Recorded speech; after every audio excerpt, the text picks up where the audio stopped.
बेयो बड'लेण्ड इंखं टेलिभिजन दिनै 25 फेब्रुवारि 2020 मंगलबार खालि सानसेनि बरादखौ लानानै फैदों आं सदानन्द दैमारिया। सिगां आं फरायनो लादों मेष राशि। दिनैनि साना जोबोर मोजां। गोदान साननायजों गोदान हाबा मावनो हागोन। गोसोआव गोजोननाय फैगोन। मावनो लानाय खामानिखौ दिनै मोजाङैनो थि समाव मावफुंनो हागोन। रांखावरियाव जोबोर मोजां। बेफार फालांगियावबो जोबोर मोजां मुलाम्फा मोननो हागोन। न'खराव अनलायनाय फैगोन। देहाया दिनै बारा मोजां थानाय नङा। मानलु मानला बेरामाव गोग्लैनांनो हागौ। जानाय लोंनायाव सांग्रां जानाया गाहाम। गुबुनजों दान्थे बिदान्थे खालामलायैयानो गाहाम, नङाब्ला खहा जानो हागौ। वृष राशि। दिनैनि साना जोबोर मोजां। गोसोआव गोजोननाय फैगोन। मावनो लानाय खामानिफोरखौ थि समाव मावफुंनो हागोन। समाजाव मान सन्मान मोनगोन। सोरबा आंगो लोगोखौ लोगो मोनलायगोन। रांखावरियाव जोबोर मोजां। मोननो गोनां धोनखौ दिनै मोनफिननो हागौ। बेफार फालांगियाव जोबोर मोजां मुलाम्फा मोननो हागोन।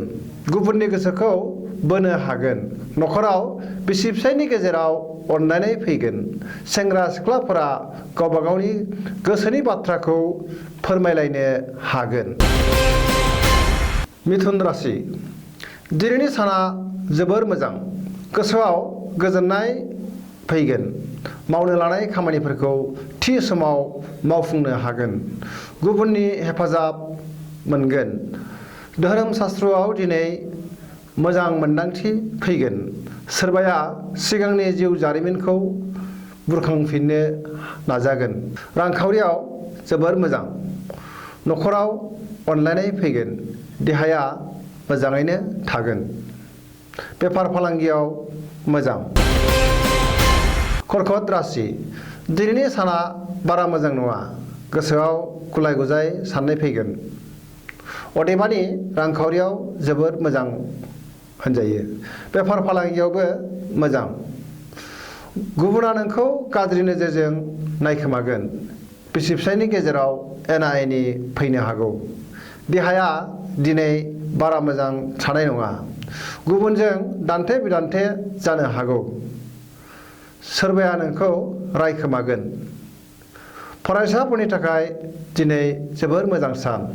गोसोखौ हमथानाया गाहाम। बहाबा थांनांगौब्ला थांथ'यानो मोजां। सिंह राशि।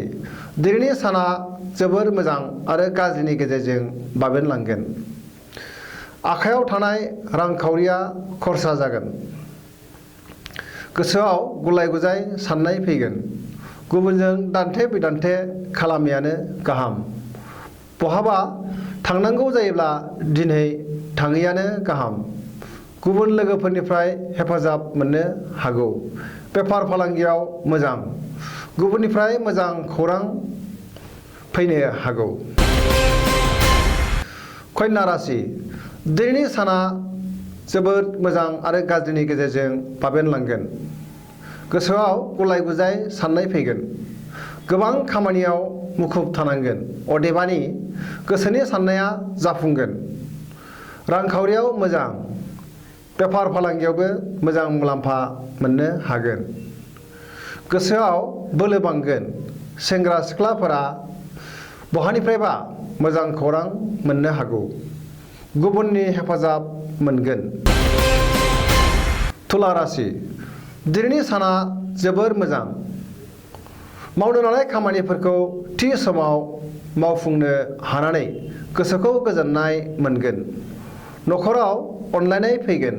रांखावरियाव जोबोर मोजां। बेफार फालांगियावबो मोजां मुलाम्फा मोननो हागोन। देहाया दिनै मोजाङैनो थागोन। बहानिफ्रायबा मोजां खौरां फैनो हागौ। समाजाव मान सन्मान मोनगोन। बिसि फिसायनि गेजेराव अनलायनाय फैगोन। फरायसाफोरनि थाखाय दिनै जोबोर मोजां सान।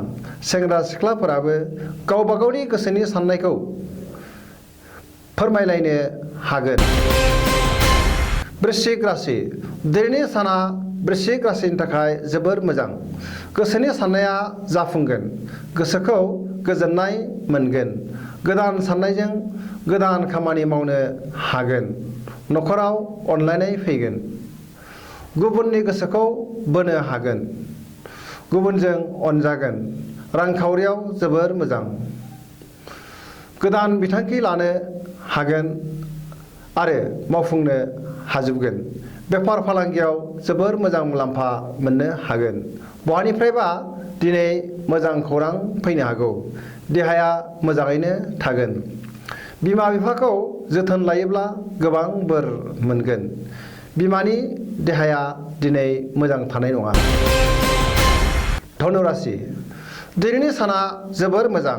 गोसोनि बोलोआ बांगोन। समाजाव मान सन्मान मोनगोन। रांखावरियाव जोबोर मोजां होनजायो। बेफार फालांगियावबो जोबोर मोजां मुलाम्फा मोननो हागोन। माबा मोनसे बिबान मोननो हागौ। बिमा बिफानि अननाय मोनगोन। गोदान गोदान खामानिनि बिबान मोनगोन। बहाबा रां खरसा खालामोब्ला मोजां मुलाम्फा मोनगोन। न'खराव अनलायनाय फैगोन। देहाया मोजाङैनो थागोन। मकर राशि दिनैनि साना जोबोर मोजां। मावनो लानाय खामानिफोरखौ थि समाव मावफुंनो हानानै गोसोखौ गोजोननाय मोनगोन। न'खराव अनलायनाय फैगोन। रांखावरियाव जोबोर मोजां। मोननो गोनां रांखौ मोननो हागोन। बेफार फालांगियाव दिनै बारा मोजां नङा। देहाया मोजाङै थागोन। समाजाव मान सन्मान मोनगोन। गुबुननि गोसोखौ बोनो हागोन। कुम्भ राशि दिनैनि साना जोबोर मोजां। मोजां साननाय फैगोन। समाजाव मान सन्मान मोनगोन। रांखावरियाव मोजां। बेफार फालांगियावबो मोजां मुलाम्फा मोननो हागोन। देहाया बारा मोजां थानाय नङा। बहानिफ्रायबा मोजां खौरां मोननो हागौ। गोसोआव गोदान साननाय फैगोन। बहाबा थांनांगौब्ला दिनै थांनो हागोन। बिदा फंबायनि गेजेराव अनलायनाय फैगोन। मीन राशि दिनैनि साना जोबोर मोजां। गोसोआव गोजोननाय फैगोन। मावनो लानाय खामानिफोरखौ थि समाव मावफुंनो हागोन। रांखावरियाव दिनै जोबोर मोजां। मोननो गोनां धोनखौ मोननो हागोन। समाजाव मान सन्मान मोनगोन। गोसोनि साननाया जाफुंसारगोन। न'खराव अनलायनाय फैगोन। गुबुननि गोसोखौ बोनो हागोन। देहाया मोजां थागोन। बहाबा थाङोब्ला दिनैनि साना जोबोर मोजां। दिनैनि राशि फरायथिनाया एसेनोसै। जोबनायाव आं बेखौनो खावलायनो लुबैयोदि जाहाथे नोंथांमोनहा सानफ्रामबो जोंनि बे बड'लेण्ड इंखं टेलिभिजनाव गावबा गावनि राशिखौ एबा बरादखौ नायबाय थायो। एसेनोसै। गोजोन्थों।